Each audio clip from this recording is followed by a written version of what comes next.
Ahora que el nuevo gobierno anunció su estrategia de seguridad,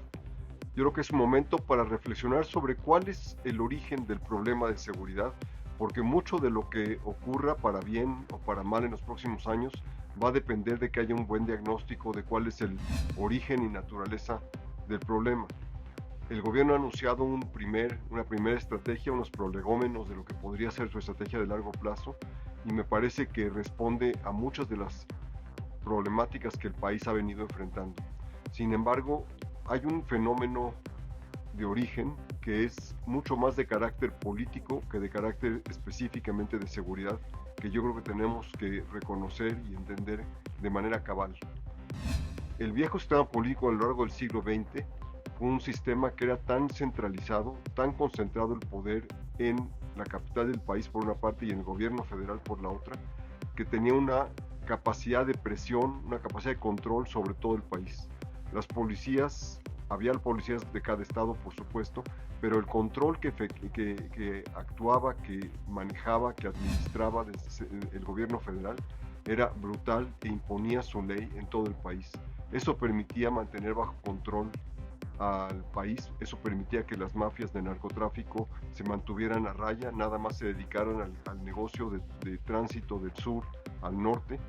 es decir, de Sudamérica, que se importaban drogas hacia el norte, hacia Estados Unidos, y México exportaba algo de marihuana, pero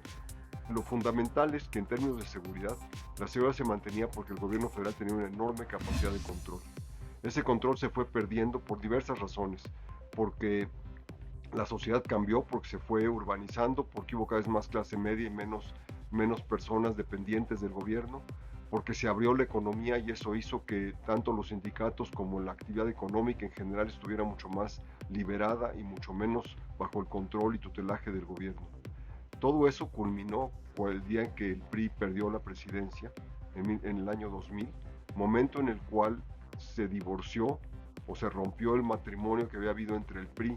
que era el mecanismo de control político de aquella época, y el gobierno federal. Con eso se perdió esa centralidad del poder y dejó de haber capacidad para controlar. No quiero decir con esto que eso ocurrió de un día para el otro. La capacidad de control fue disminuyendo drásticamente a lo largo de las décadas de los 80 y 90. Hubo secuestros, hubo asesinatos en los años 90 que fueron emblemáticos y que mostraron que esto se estaba empezando a descomponer seriamente. Lo que no ha habido en todos estos años es la construcción de una capacidad para lidiar con el narcotráfico, para lidiar con el crimen organizado, para lidiar con el crimen común y corriente en las calles.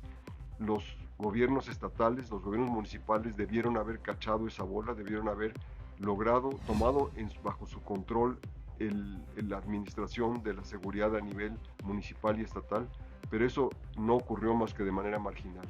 Y lo que tenemos ahora es una crisis de enormes magnitudes, porque ni el gobierno federal tiene capacidad de control, ni los gobiernos estatales y municipales la han desarrollado. Se transfirieron enormes cantidades de dinero, sobre todo en los primeros años de este siglo, a los gobiernos estatales y sin embargo eso no se tradujo en una capacidad de manejo de la seguridad mejor. Mientras no se desarrollen esas capacidades a niveles estatales y municipales, el problema de seguridad no se va a resolver.